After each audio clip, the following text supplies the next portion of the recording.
عن ابي الدرداء رضي الله عنه الدرداء رضي الله عنه തൊട്ട് ഹസ്സാൻ ഇബ്നു സാബിത് റളിയല്ലാഹു അൻഹു റിപ്പോർട്ട് ചെയ്ത ഒരു ഹദീസിൽ കാണാം നബിയായ സല്ലല്ലാഹു അലൈഹി വസല്ലം തങ്ങൾ പറയാം, ഓരോ മനുഷ്യരും മരിച്ചുപോയാൽ ആ മനുഷ്യന്റെ മയ്യത്ത് പരിപാലിക്കുന്ന ആ സമയം, അവന്റെ മയ്യത്ത് കുളിപ്പിക്കുമ്പോഴും അതുപോലെ കഫൻ ചെയ്യുമ്പോഴും അതുപോലെ അവരെ മയ്യത്ത് കട്ടിൽ കൊണ്ടുപോയിട്ട് കിടത്തുമ്പോഴും അവന്റെ ആ മരിച്ചുപോയ മനുഷ്യന്റെ ആത്മാവും അവിടെ ഉണ്ടാവും. മനുഷ്യന്റെ ആത്മാവും അവിടെ ഉണ്ടാവും. ആ ആത്മാവും അവിടെയുള്ള ആളുകളോട് വിളിച്ചു പറയും. എന്താ? നബിയായ സല്ലല്ലാഹു അലൈഹി വസല്ലം തങ്ങൾ പറയാം, ആ ആത്മാവ് വിളിച്ചു പറയുന്നത്, ലാ തദുറന്നകും ദുനിയ കമാ ഗർറത്നി വലാ തൽഅബന്ന ബികും ദുനിയ കമാ തലഅബത്നി. സയ്യിദുനാ റസൂലുള്ളാഹ് സല്ലല്ലാഹു അലൈഹി വസല്ലം തങ്ങൾ പറഞ്ഞു, ആ മനുഷ്യന്റെ ആത്മാവും അത് മനുഷ്യർ കേൾക്കൂല, മറ്റുള്ള എല്ലാം കേൾക്കുന്ന. മനുഷ്യൻ കേൾക്കൂല, മനുഷ്യരല്ലാത്ത എല്ലാ ജീവികളും അത് കേൾക്കുന്ന. അതുപോലെയാണ് ഖബറിന്റെ അദാബും ഖബറിന്റെ എല്ലാ കാര്യങ്ങളും അറിയാം. എന്താ ഈ മനുഷ്യന്റെ ആത്മാവ് വിളിച്ചു പറയുന്നത്? ഓ ജനങ്ങള്, എന്റെ കളിക്കൂട്ടുകാര്, എന്റെ സ്നേഹിതന്മാര്, ഒന്നിച്ച് പള്ളിയിൽ വന്നവര്, ഒന്നിച്ച് കളിച്ചവര്, ചിരിച്ചവര്, നിങ്ങളോട് എനിക്ക് പറയാനുള്ളത്, ലാ തഗുറന്നകും ദുനിയാവ് നിങ്ങളെ ചതിക്കാതിരിക്കട്ടെ, കമാ ഗർറത്നി, എന്റെ ദുനിയാവ് ചതിച്ചതുപോലെ. ദുനിയാവ് എന്നെ ചതിച്ചിട്ടുണ്ട്, അതുപോലെ ഓ എന്റെ കൂട്ടുകാരെ, ദുനിയാവ് നിങ്ങളെ ചതിക്കാതിരിക്കട്ടെ. വലാ തൽഅബന്ന ബികും ദുനിയാവ് നിങ്ങളെ കൊണ്ട് കളിക്കാതിരിക്കട്ടെ, കമാ തലഅബത്നി, എന്നെ കൊണ്ട് ദുനിയാവ് പലതും കളിച്ചിട്ടുണ്ട്. പല രൂപത്തിലും നല്ല ഒരു മനുഷ്യനാവാൻ വേണ്ടി ഞാൻ ശ്രമിച്ചപ്പോ, പല രൂപത്തിലും അല്ലാഹുവിലേക്ക് അടുക്കാൻ വേണ്ടി ശ്രമിച്ചപ്പോ ദുനിയാവിനെ കൊണ്ട് കളിച്ചതാ, അതിനുള്ള അവസരം തന്നില്ല. ദുനിയാവിനെ ചതിച്ചു. അതുകൊണ്ട് കൂട്ടുകാരെ, നിങ്ങളോട് എനിക്ക് പറയാനുള്ള മെസ്സേജ്, മനുഷ്യന്റെ ആത്മാവ് പറയുന്ന മെസ്സേജാ. എന്താ? നിങ്ങളെ എന്നെ ദുനിയാവ് ചതിച്ചതുപോലെ, എന്നെ കൊണ്ട് ദുനിയാവ് കളിച്ചതുപോലെ നിങ്ങളെ ചതിക്കാതിരിക്കട്ടെ, നിങ്ങളെ കൊണ്ട് കളിക്കാതിരിക്കട്ടെ എന്ന ഉപദേശമാണ് സയ്യിദുനാ റസൂലുള്ളാഹി സ്വല്ലല്ലാഹു അലൈഹി വസല്ലം തങ്ങൾ പറഞ്ഞത്. അബൂ ദർദാ റളിയല്ലാഹു അൻഹു കേട്ടു. അവരെ തൊട്ട് ഹസ്സാൻ ഇബ്നു സാബിത് റളിയല്ലാഹു അൻഹു റിപ്പോർട്ട് ചെയ്യാം. നമ്മൾ ചിന്തിക്കേണ്ട വിഷയം. നമ്മൾ പറഞ്ഞു, ഇന്ന് ദുനിയാവിൽ നമുക്ക് അല്ലാഹു ധാരാളം സമ്പത്ത് തന്നപ്പോ, നിഅമത്ത് തന്നപ്പോ, ഐശ്വര്യം തന്നപ്പോ, സുബ്ഹാനല്ലാഹ്, ആ സമ്പത്തിൽ നമുക്ക് ഈ ചതിയിൽ വിട്ടുപോകാം. ആ പൈസ കൊണ്ട്, ആ സമ്പത്ത് കൊണ്ട് പലപ്പോഴും പല ചതികളിലും നാം വിട്ടുപോവുകയാണ്. അല്ലാഹുവിലേക്ക് സമർപ്പിക്കേണ്ട വിഷയം സമർപ്പിക്കാൻ നാം തയ്യാറല്ല. അല്ലാഹുവിലേക്ക് സമർപ്പിക്കേണ്ട കാര്യം സമർപ്പിക്കാൻ നാം തയ്യാറല്ല. അതേസമയത്തോ ദുനിയാവിന്റെ പല ആവശ്യങ്ങൾക്ക് വേണ്ടി ഞാനൊരു മെസ്സേജുകൾ വളരെ നമ്മുടെ ഓരോ വീടുകളിലും നമ്മുടെ ഉമ്മമാരെ ചിന്തിപ്പിക്കുന്ന ഒരു മെസ്സേജാണ്. എന്താ പറഞ്ഞത്? ഒരു എഴുത്തായിരുന്നു, നല്ലൊരു മനുഷ്യൻ, ആളുകൾ ചിന്തിക്കാനുള്ള ഒരു വിഷയം. അതേ പറയാൻ, ഇന്ന് നമ്മുടെ വീടുകളിൽ നമ്മുടെ മക്കൾക്ക് ഒരു കല്യാണം ഉണ്ടാവുമ്പോ ആ കല്യാണത്തിന്റെ ഒറ്റ ദിവസം ഉടുക്കാനുള്ള ഒരു സാരി, ചെറിയ ഒരു പാവപ്പെട്ട ഒരു മനുഷ്യന്റെ കുടുംബത്തിൽ നടക്കുന്ന കല്യാണമാണെങ്കിൽ സാധാരണ മിനിമം 10,000 കൊടുത്ത് വാങ്ങുന്ന സാരിയാണ്, അല്ലെ? 10,000 കൊടുത്ത് വാങ്ങുന്നത്. വലിയ വലിയ കല്യാണം ആണെങ്കിൽ ലക്ഷക്കണക്കിന് കൊടുത്ത് വാങ്ങും. സാധാരണ നമ്മളെ പോലെയുള്ള ഒരു പാവപ്പെട്ട മനുഷ്യന്റെ പെൺകുട്ടിയുടെ കല്യാണത്തിന് വേണ്ടി വാങ്ങുന്ന സാരി 10,000 കൊടുത്ത് വാങ്ങും. അതേത് ദിവസം, കല്യാണ ദിവസം മാത്രം കൊടുക്കാനുള്ളത്. പിന്നെ അത് തൊട്ടു നോക്കൂല, പിന്നെ അത് കപ്പാട്ടിലായിരിക്കും. നമ്മുടെ മക്കളുടെ കല്യാണത്തിന് വേണ്ടി എടുത്ത സാരി ഇപ്പൊ കപ്പാട്ടിൽ വെക്കുന്നുണ്ടാവും. എപ്പോ അത് കൊടുത്തു? കല്യാണത്തിന്റെ ദിവസം മാത്രം, മൈലാഞ്ചിന്റെ ദിവസം മാത്രം. അതിന് പൈസ എത്രയാണ്? 10,000, 25,000, 50,000 കൊടുത്തു വാങ്ങുന്ന സാരിയാണ്, അല്ലെ? എന്നാലോ അതുപോലെ മറ്റുള്ള ദിവസങ്ങളിൽ, കല്യാണങ്ങൾക്ക്, മറ്റുള്ള സന്തോഷങ്ങൾക്കൊക്കെയും ധാരാളമായി പൈസ കൊടുത്ത് വാങ്ങുന്നു. നല്ല നല്ല വസ്ത്രമാണ്, അത് അലക്കുന്നുണ്ട്, അത് ഇസ്തിരി തേക്കുന്നുണ്ട്, അതിന് അത്തർ പൂശുന്നുണ്ട്, എല്ലാം ഉഷാറാണ്. അതിനാ മനുഷ്യർ പറയാണ്. എന്നാൽ ഇതൊക്കെയും മനുഷ്യരുമായി ബന്ധപ്പെട്ട വിഷയത്തിന് വേണ്ടി നാം ചെയ്യുന്ന ആഡംബരങ്ങളും ധൂർത്തുകളുമാണെങ്കിൽ, ഓരോ ദിവസവും 5 നേരം നിസ്കാരത്തിൽ നാം നിൽക്കുന്ന നമ്മുടെ റബ്ബാകുന്ന അല്ലാഹ്, ആ അല്ലാഹുവിന്റെ മുനാജാത്തിന് വേണ്ടി നമ്മുടെ സഹോദരിമാർ ഉപയോഗിക്കുന്ന വസ്ത്രത ഏത് ഖമീസാണ്? സുബ്ഹാനല്ലാഹ്, 150 രൂപ കൊടുത്തിട്ട് വാങ്ങുന്ന ഖമീസ് നല്ലതാണെങ്കിൽ 250. എന്നിട്ടോ അത് ഒരു മുസല്ലയിൽ വെക്കുന്നുണ്ടാവും. വെച്ചിട്ടോ അത് നിസ്കരിക്കും, അവിടെ ചുറ്റും മറ്റേ കരിപ്പാറ്റ പിടിക്കും, അതിന് മണ്ണുണ്ടാവും, അതിന്റെ ഭയങ്കര ദുർഗന്ധം ഉണ്ടാവും. അനക്കൂല, തൊട്ടു നോക്കൂല, വെച്ച സ്ഥലത്ത് നിന്നിട്ട് അതിനെ എടുത്തിട്ട് നല്ല രൂപത്തിൽ ഇതിന്റെ റബ്ബിന്റെ മുന്നിൽ നിസ്കരിക്കാൻ ഞാൻ ഉപയോഗിക്കുന്ന ഒരു ഖമീസ, എന്റെ ഒരു വസ്ത്രമാണ്. മറ്റുള്ള ആളുകളുടെ മുന്നിൽ ഞാൻ ഉപയോഗിക്കുന്ന വസ്ത്രം ഡെയിലി അലക്കുന്നുണ്ട്, എന്നിട്ട് അതിനെ അത്തരം പൂശുന്നുണ്ട്, അതിനെ ഇസ്തിരി തേക്കുന്നുണ്ട്, എല്ലാം ഉഷാറാണ്. എന്നാലോ അള്ളാഹുവിന്റെ മുന്നിൽ സമർപ്പിക്കേണ്ട ആ നിസ്കാരത്തിൽ നമ്മുടെ സഹോദരിമാർ ഉപയോഗിക്കുന്ന കമ്മീഷൻ അവസ്ഥ എന്താ?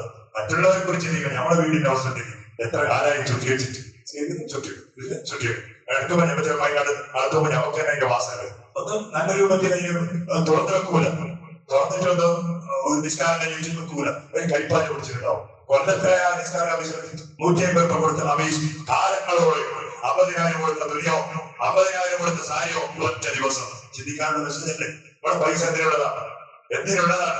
ഒരു നല്ല ഒരു അള്ളാഹുവിന്റെ മുന്നിൽ നിസ്കരിക്കാൻ വേണ്ടിയിട്ട് നിൽക്കുന്ന കമീസിക്ക് നല്ല ഒരു പൈസ കൊടുത്തിട്ട് നല്ല വൃത്തിയോടെ അതിനെ സൂക്ഷിക്കാൻ കഴിഞ്ഞില്ലെങ്കിൽ ഉമ്മമാർ ചിന്തിക്കേണ്ട വിഷയമാണ്.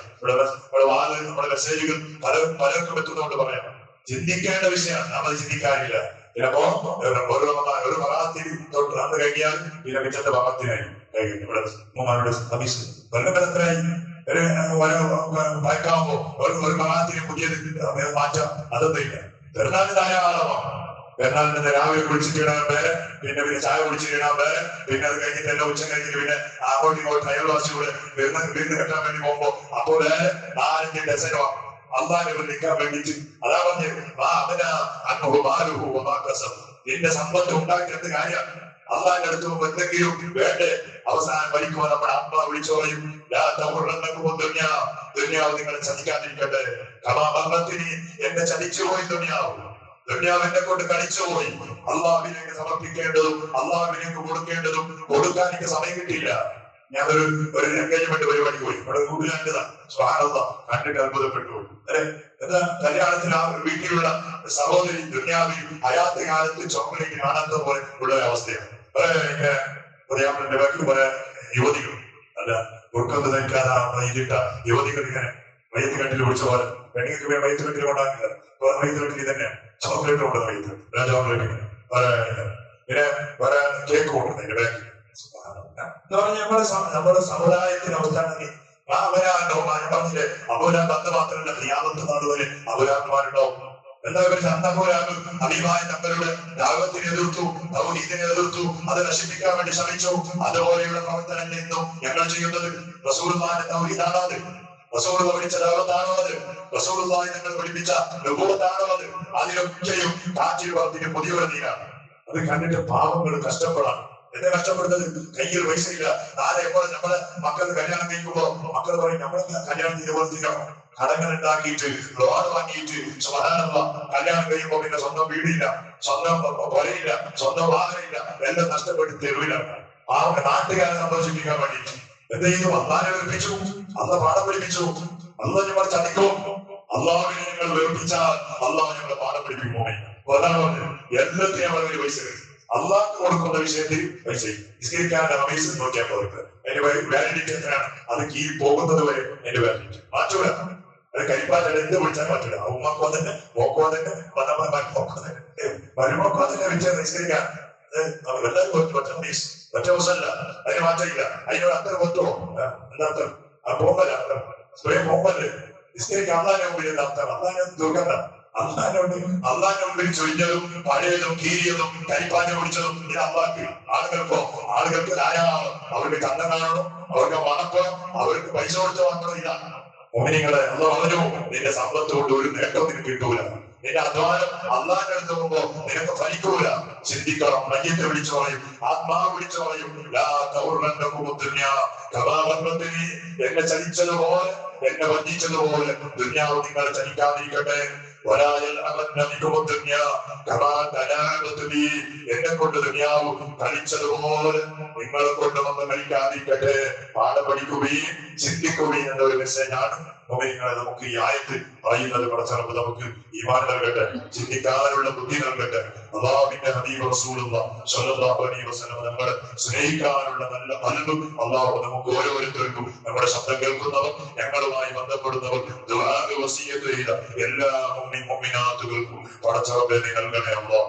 റബ്ബേ നീ തന്ന നമ്മുടെ കയ്യിൽ തന്ന സമ്പത്ത് അത് ചെറുതോ വലുതോ എന്താണെങ്കിലും അതിൽ നീ വലിയ സന്തോഷം നൽകണേ അല്ലാഹ്, വലിയ ബറക്കത്ത് നൽകണേ അല്ലാഹ്.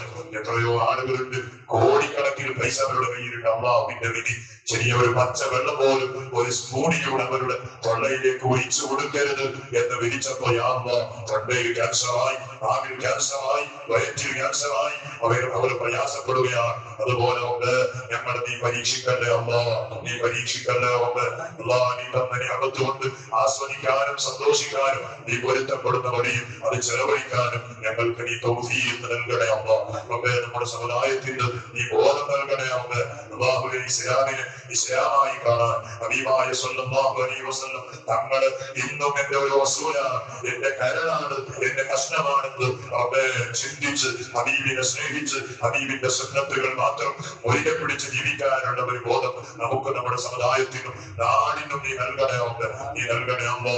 ആരെങ്കിലും ചില ആളുകൾ ചെയ്യുന്ന ഏതെങ്കിലും തെറ്റായ പ്രവണതകളെ കൊണ്ടുകൊണ്ട് നാട് മുഴുവനും നീ പരീക്ഷിക്കല്ലേ അല്ലോ, പരീക്ഷിക്കല്ലേ ഉണ്ട്. ചെന്നൈ മുഴുവനും പറച്ചവനെ തമിഴ്നാട് മരീന ബീച്ച് എപ്പോഴും അനാചാരങ്ങളും മറ്റും നടക്കുന്ന ഒരു ബീച്ച ഇന്നത് കാണാനില്ല. വെള്ളം കൊണ്ട് മുങ്ങി നിൽക്കുകയാണ്. നിന്റെ അതാപാണെന്ന് അറിയാം, പരീക്ഷണമാണെന്ന് അറിയാം. ആ നാട്ടിലും പല സ്വാധീനങ്ങളുണ്ടോണ്ട്, ആ നാട്ടിലും നിന്നെ പേടിച്ച് ജീവിക്കുന്ന ആളുകളുണ്ടോണ്ട്, എല്ലാ നാടുകളിലും ഉണ്ടോണ്ട്. അല്ലാ ഏതെങ്കിലും ചില ആളുകൾ ചെയ്യുന്ന തെറ്റായ പ്രവർത്തനം കൊണ്ട് ഒന്നാകെ സ്വാധീനങ്ങളെയും അല്ലാത്തവരെ മുഴുവനും നീ പരീക്ഷിക്കല്ലേ അല്ലാ. സലാമത്ത് നൽകണേ ഉണ്ട്, സലാമത്ത് നൽകണേ അല്ലാ. പഠിച്ചവരെ നമ്മുടെ എല്ലാ പ്രയാസങ്ങളും പ്രശ്നങ്ങളും പ്രതിസന്ധികളും ആവരാദികളും വേവരാദികളും നീ പരിഹരിച്ചു തരണേ ഉണ്ട്, നീ പരിഹരിച്ചു തരണേ അല്ലാ. നമ്മിൽ നിന്ന് മരിച്ചുപോയ ഒരുപാട് മുഅ്മിനീങ്ങൾ പടച്ചവനെ അടുത്ത മരിച്ചവർ, ഞാൻ മരിച്ചവർ, കഴിഞ്ഞ ആഴ്ചയിൽ മുമ്പുള്ള മാസം പടച്ചവനെ 2024 അള്ളാഹ് കഴിഞ്ഞ വാറമതൊക്കെ ഈ ദിവസം വരെ ഒരുപാട് ആളുകൾ അള്ളാഹിന്റെ മുമ്പ് റബ്ബേ മറക്കാൻ കഴിയൂല. കൊല്ലങ്ങൾ എത്ര കഴിഞ്ഞു പോയാൽ ഉപ്പനെ ഓർക്കുന്ന മക്കളാണോ ഞങ്ങൾ, ഉമ്മമാരെ സ്മരിക്കുന്ന മക്കളാണോ ഞങ്ങൾ. അവർ അത്രയും ഞങ്ങൾക്ക് വേണ്ടി കഷ്ടപ്പെട്ടവർ, ഓടി നടന്നവർ, അധ്വാനിച്ചവർ, നമുക്ക് വേണ്ടി ദുആ ചെയ്തവർ, നമ്മുടെ ജീവിതത്തിന്റെ പുരോഗതി കാണാൻ ആഗ്രഹിച്ചവരായിരുന്നവർ പടച്ചവനെ അവർക്കൊക്കെയും നീ മഗ്ഫിറത്തും മർഹമത്തും നൽകണേ അല്ലാഹ്. ഖബർ വെളിച്ചമാക്കല്ലാഹ്, വിശാലമാക്കണേ അല്ലാഹ്. നമ്മുടെ ആഖിറത്ത് റബ്ബേ പല മരണങ്ങൾ സ്വാലിഹീങ്ങൾക്ക്, നല്ല ഉമ്മമാർക്ക്, മുഅ്മിനീങ്ങൾക്ക് കൊടുത്ത മരണങ്ങൾ ഞങ്ങൾ അറിയുമ്പോൾ അല്ലാഹ് ഞങ്ങൾ കൊതിച്ചു പോവുകയാണ്. അതുപോലെ ഞങ്ങൾ കൊതിക്കുന്ന മരണം സമ്മാനമായി ഞങ്ങൾക്കും നീ നൽകണേ അല്ലാഹ്. ബിഹഖി സയ്യിദിനാ മുഹമ്മദിൻ സ്വല്ലല്ലാഹു അലൈഹി വസല്ലം. ഹസ്ബുനല്ലാഹ് ونعم الوكيل، نعم المولى ونعم النصير. حسبنا الله ونعم الوكيل، نعم المولى ونعم النصير. حسبنا الله ونعم الوكيل، نعم المولى ونعم النصير. صلى الله على محمد صلى الله عليه وسلم، صلى الله على محمد صلى الله عليه